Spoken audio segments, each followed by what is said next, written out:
के मानने वालों से कि हम खुदा को कहते हैं रब्बुल आलमीन, कहते हैं कि नहीं कहते?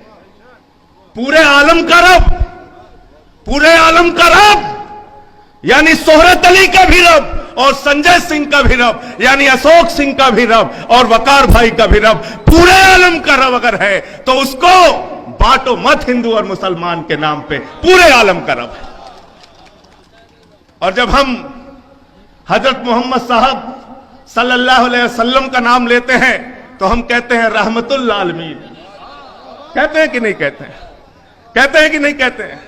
इसका मतलब पूरे आलम पर रहमत करने वाला, सिर्फ मुसलमान पर रहमत करने वाला नहीं, सिर्फ मुसलमान पर रहमत करने वाला नहीं, बल्कि पूरे आलम पर रहमत करने वाला।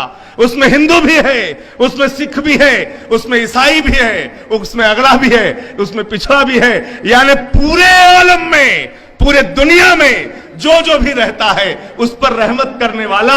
यही तो हमारे नबी का संदेश है, यही तो उसका नाम है।